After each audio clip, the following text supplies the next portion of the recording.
Hola, yo soy Rebeca Grafía. Muchas gracias por estar conmigo aquí en otro martes. Y bueno, este video me lo han pedido mucho, tips para redactar, que ya en el video entenderán por qué lo cambié a tips para comenzar a redactar. Y bueno, les cuento que escribir es y ha sido y sigue siendo un reto que he tenido en mi trayectoria como historiadora desde la licenciatura hasta ahora en el doctorado. Y en esta trayectoria yo he buscado distintos artículos, manuales, libros que me permitan mejorar mi forma de escribir y mi forma de hacer historia. Y bueno, el que más me ha gustado y el que más me ha servido y el que reutilicé ahora en esta etapa que estoy replanteando como mi tema de investigación es el de Manual de Escritura para Científicos Sociales del sociólogo estadounidense heredero de la Escuela de Chicago, Howard Becker. ¿Y qué es lo que hace a este libro tan especial o por qué sigue vigente a pesar de que su primera edición fue en 1986? Son dos cosas, creo yo. En primer lugar, que es una obra autocrítica del autor a sus 30 años de trayectoria como sociólogo, en la que además ilustra los vicios y las mañas que tiene la academia científica a la hora de percibirse y proyectarse hacia el exterior, y cómo esto incide directamente en la forma de escribir, en la forma de presentar sus resultados, y muchos de estos problemas, muchos de estas mañas, de estos vicios siguen vigentes hasta la fecha, ¿no? De ahí quizá la vigencia también del libro, que lo podemos encontrar editado actualmente en México en siglo XXI, ¿no? Y bueno, este libro comienza con un ejercicio muy interesante que él aplicaba en sus seminarios de escritura, a los que asistían, colegas y alumnos de la licenciatura que él tenía, y es preguntarnos cómo escribimos, ¿de acuerdo? Ese es el primer tip. Pregúntate cómo escribes. ¿Tienes alguna maña? ¿Tienes algún vicio? ¿Tienes algún ritual a la hora de comenzar a escribir? O antes, durante, después del proceso de escribir. Por ejemplo, Becker narra la anécdota de cómo la mayoría de las mujeres en sus seminarios contestaban que tenían que tener la casa limpia antes de comenzar a escribir, ¿no? Que por cierto es una maña que yo también comparto. Me gusta tener como todo limpio, las compras hechas antes de ponerme a escribir, ¿no? Y Becker dice, bueno, ¿por qué preguntaba yo esto? Me interesaba, dice el autor, pensar en estas mañas más que en síntomas evidentemente neuróticos, como conductas que reflejan dos cosas. En primer lugar, la creencia de que se tiene o se debe de escribir bien a la primera, es decir, de un plumazo nos tiene que salir todo bien. Y la segunda, que tenemos un temor profundo a equivocarnos, a estar en el error y que se nos ridiculice, ¿no? Por lo mismo a la hora de que se lean nuestros trabajos, ¿no? De ahí se desprenden dos reflexiones más que son importantes tomar en cuenta. La segunda sería que la escritura es un proceso por etapas, ¿de acuerdo? No es lo mismo empezar a escribir a cuando ya estamos editando, a cuando ya estamos entregando el avance a nuestros lectores, ¿no? Son distintas etapas y por lo mismo deben de tener distintos niveles de exigencia, ¿de acuerdo? Es falso que las obras finales que nosotros vemos como artículos, ponencias, libros o lo que sea, se hayan escrito así a la primera, ¿no? Lo cierto es que deben de llevar un proceso de escritura y de reescritura y de edición muy arduo, ¿no? Y muy largo, ¿no? O debería de ser así. ¿Y por qué no se habla de esto entonces a la hora de comenzar a los seminarios o a la hora de comenzar a pensar en cómo escribir una tesis o un artículo? Porque es mal visto, ¿de acuerdo? Es mal visto precisamente por la presión que exige legitimar el conocimiento, ¿de acuerdo? Hay una exigencia de rigurosidad y de comprobar que desde un inicio estábamos seguros del camino que decidimos tomar para explorar el fenómeno que nos interesa, o bien que desde un inicio queríamos llegar a los resultados que llegamos, ¿no? Cuando en realidad es falso. Por ejemplo, el autor se remite a Thomas Kuhn, quien ya señalaba cómo las revoluciones científicas esconden los giros o los fallos que tienen sus teorías, sus experimentos, para después legitimar los resultados que sí salieron, ¿no? Y bueno, en resumidas cuentas, no hay una forma preestablecida de escribir, ¿de acuerdo? Ni de explicar un fenómeno, ni de llegar a comprobar algo. O sea, tenemos distintos caminos para explicar, lo que sea que nos interese contar, ¿no? Y requiere un trabajo arduo de relectura, de reescritura, antes de decidirnos por el camino que queremos tomar, ¿de acuerdo? Y sin embargo, la creencia de que esto tiene que ser a la primera hace que desdeñemos nuestros borradores o nuestro primer borrador y que, o bien que nos quedemos ahí, ¿no? Especialmente en licenciatura. Y bueno, lo cierto es que el borrador tiene un papel crucial, ¿de acuerdo? Una tercera reflexión que se desprende del primer punto es que el reto de escribir científicamente. Y aquí sí me quiero detener a leerles algunas cosas. Becker narra cómo una asesorada suya fue a reclamarle a su currículo algunas de las correcciones que le había hecho a su tesis, ¿no?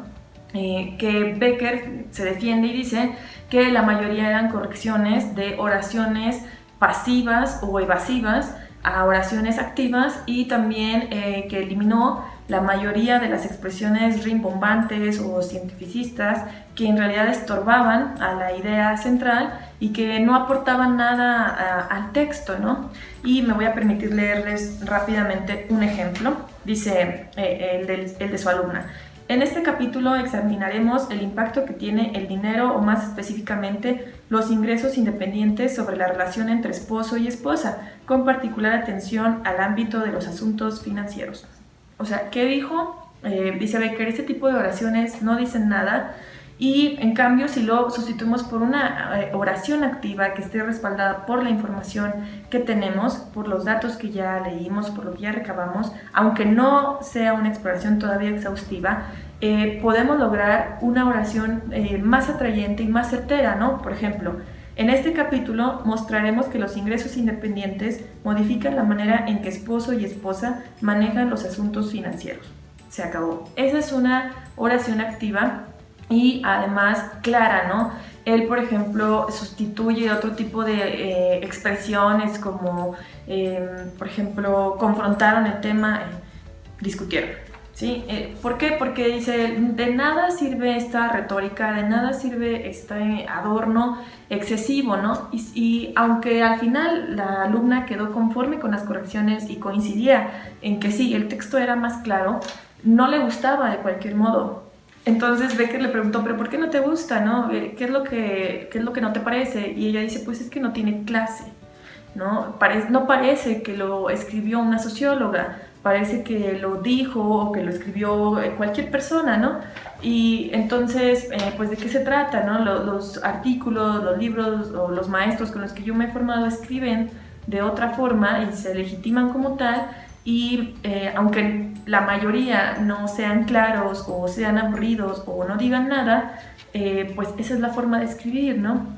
Entonces, aquí Becker se detiene de nuevo a reflexionar sobre la legitimidad, sobre la autoridad, y nos dice que el problema es que es mal visto el lenguaje claro, porque así nos lo ha impuesto la jerarquía académica, ¿no? O sea, se nos obliga a escribir así antes de desarrollar un estilo propio, ¿no? O de acuñar algo propio. Otro problema en esta etapa es, por ejemplo, uno posicionarse en una escuela, en una corriente o en una teoría antes de haber explorado el fenómeno que nos interesa. Por ejemplo, decir, yo lo voy a ver tal cosa desde el marxismo, o yo lo voy a ver tal cosa desde el psicoanálisis, ¿no? Porque esto nos limita en realidad y a veces se contrapone con lo que realmente vamos a encontrar o con lo que realmente queremos decir, ¿de acuerdo? Entonces, bueno, ¿cómo comenzar a escribir? Pues bueno, aquí les va el siguiente tip, que es comenzar con el borrador, ¿de acuerdo? El siguiente paso que Becker aconseja es escribir el primer borrador de un plumazo, sin pensarlo demasiado, a toda velocidad y sin notas, para descubrir qué nos gustaría decir, ¿Qué nos ha llevado a pensar todo el trabajo de lectura que hemos hecho? Se trata de escribir espontáneamente y no hacer correcciones de estilo. La edición y corrección será en otra fase del proceso. Si obedecemos las directivas y escribimos lo que se nos viene a la cabeza, descubriremos que no tenemos la abrumadora variedad de opciones que temíamos tener para explorar un tema. Veremos, una vez que hayamos trasladado nuestras ideas al papel, que en su mayoría son ligeras variaciones de unos pocos temas. Sabemos lo que queremos decir, y cuando tengamos las diferentes versiones delante de los ojos, comprobaremos sin dificultad lo triviales que son las diferencias. El primer borrador nos permitirá identificar qué conceptos son necesarios esclarecer. Si comenzamos a escribir antes de reunir toda la información necesaria, será más fácil despejar las ideas y tener claridad en lo que se desea analizar y, por tanto, en la información que necesitamos.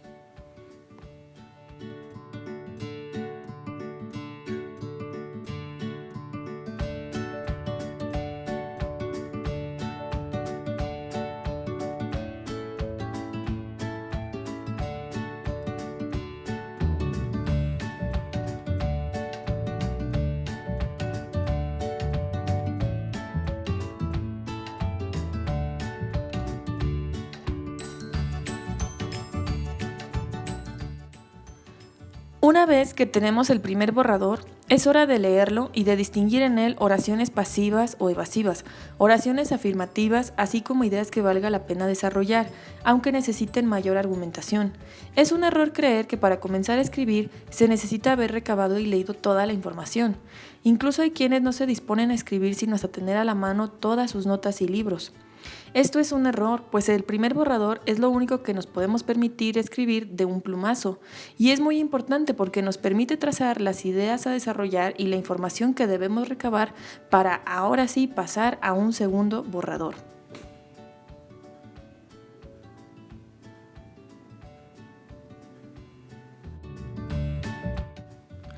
Cuando hayas distinguido las oraciones pasivas, evasivas, las oraciones afirmativas, las ideas a desarrollar, etc., transcríbelas a fichas, ¿de acuerdo?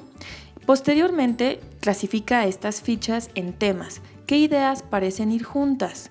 No descartes ninguna de las ideas que has puesto, ¿de acuerdo?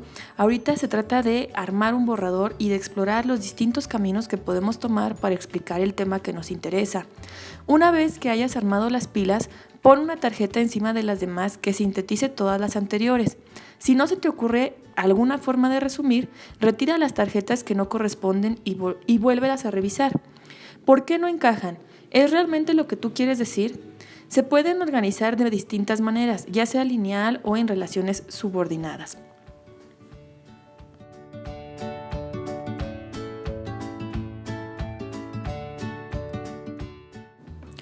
Una vez que hayas terminado tus pilas y las fichas que sintetizan a las anteriores, yo te recomiendo que las coloques en la pared, que las ordenes, que las observes y que pongas un poquito separada aquellas fichas que sintetizan las anteriores, ¿de acuerdo? Este ejercicio permite explorar que hay muchas maneras de explicar lo que queremos decir y reflexionar cuál elegiremos, pues la organización de la información sí afecta en la explicación de la misma. Es necesario más de una exploración para llegar a la que queremos utilizar, a fin de evitar malinterpretaciones en las etapas posteriores. Aquí debemos comenzar a pensar en nuestros lectores. Observa bien qué ideas o qué nociones se tienen que desarrollar más, qué información tienes que recopilar, porque de aquí trazaremos nuestro segundo borrador, ¿de acuerdo? Para recomenzar, hay que iniciar con las tareas más sencillas y escribir las partes más fáciles primero. Es un error de puristas creer que se tiene que comenzar con lo más difícil.